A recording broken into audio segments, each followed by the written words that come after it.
सोम प्रदोष व्रत कथा। एक नगर में ब्राह्मणी रहती थी। उसके पति का स्वर्गवास हो गया।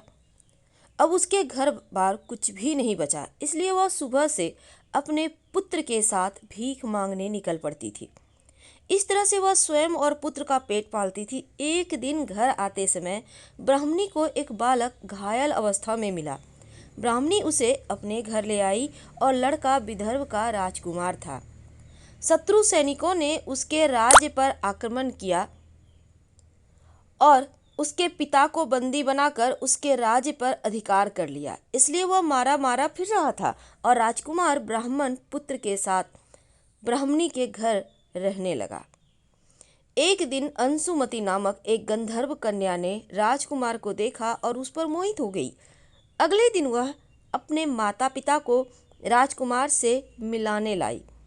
कुछ दिनों के बाद अंशुमति के माता पिता को शंकर भगवान ने स्वप्न में आदेश दिया कि राजकुमार और अंशुमति का विवाह कर दिया जाए, और उन्होंने वैसा ही किया। अब वह विधवा ब्राह्मणी प्रदोष व्रत करती थी। उनके प्रदोष व्रत का ही प्रभाव था कि राजकुमार ने गंधर्वराज की सेना की सहायता से विदर्भ से शत्रुओं को भगाया और अपने पिता का राज्य पुनः प्राप्त किया। सुखपूर्वक जीवन व्यतीत करने लगा।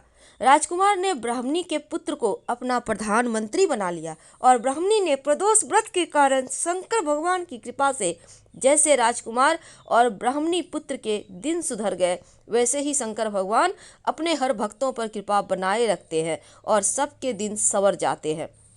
प्रदोष व्रत कथा में एक और कथा आती है। एक बार किसी एक नगर में एक साहूकार था। उसके घर में पैसों की कोई कमी नहीं थी, लेकिन कोई संतान न होने के कारण वह बहुत दुखी रहता था। संतान प्राप्ति के लिए वह हर सोमवार व्रत रखता, शिव पूरी भक्ति के साथ मंदिर जाते और भगवान शिव और माँ पार्वती की पूजा करते थे। और उनकी भक्ति देखकर एक दिन माँ पार्वती प्रसन्न होकर साहूकार की इच्छा पूरी करने के लिए भगवान शिव से अनुरोध किया। तब पार्वती जी के आग्रह पर भगवान शिव ने कहा कि हे पार्वती, इस संसार में हर प्राणी को उसके कर्मों का फल मिलता है और जिसके भाग्य में जो है वह उसे भोगना ही पड़ता है। लेकिन माँ पार्वती ने साहूकार की भक्ति को देखकर उसकी मनोकामना पूर्ण करने की इच्छा व्यक्त की। माँ पार्वती के आग्रह पर शिवजी ने साहूकार को पुत्र प्राप्ति का वरदान तो दिया, लेकिन उन्होंने बताया कि यह बालक 12 वर्ष तक ही जीवित रहेगा।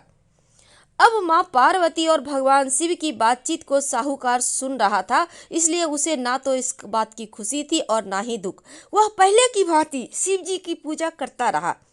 कुछ समय के बाद साहूकार की पत्नी ने एक पुत्र को जन्म दिया। जब वह बालक 11 वर्ष का हुआ तो उसे पढ़ने के लिए काशी भेज दिया।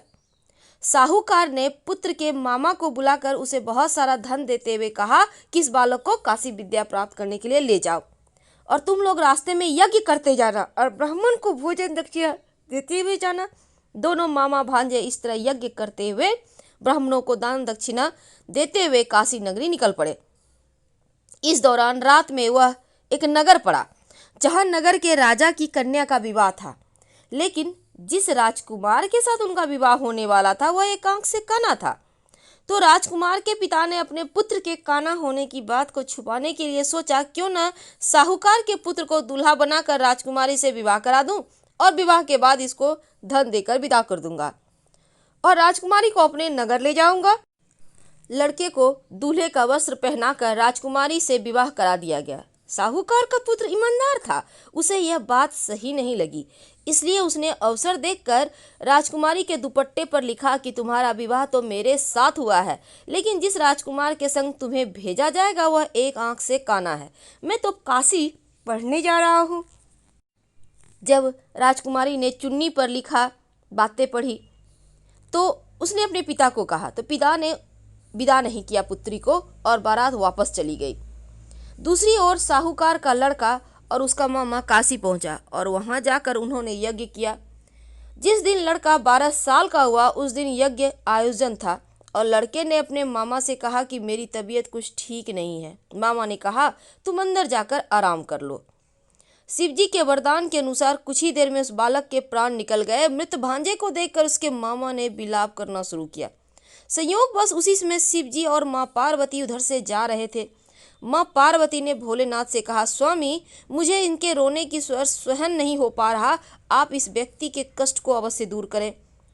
जब शिवजी मृत बालक के समीप गए तो बोले कि उसी साहूकार का पुत्र है जिसे मैंने 12 वर्ष का आयु का वरदान दिया था। अब इसकी आयु पूरी हो चुकी है।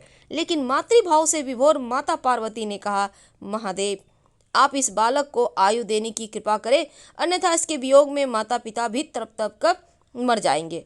माँ पार्वती ने पुनः आग्रह पर भगवान शिव ने उस लड़के को जीवित होने का वरदान दिया और शिवजी की कृपा से वह लड़का जीवित हो गया। शिक्षा पूरा करके लड़का मामा के साथ अपने नगर को वापस चल दिया।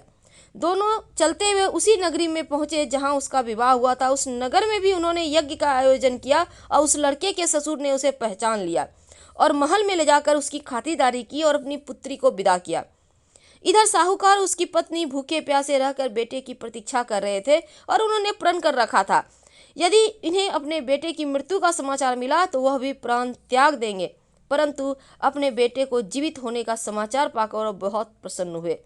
उसी रात भगवान शिव ने साहूकार के स्वप्न में आकर कहा, हे सृष्टि, मैंने तेरे सोमवार के व्रत करने और व्रत कथा सुनने से प्रसन्न होकर तेरे पुत्र को लंबी आयु प्रदान की है।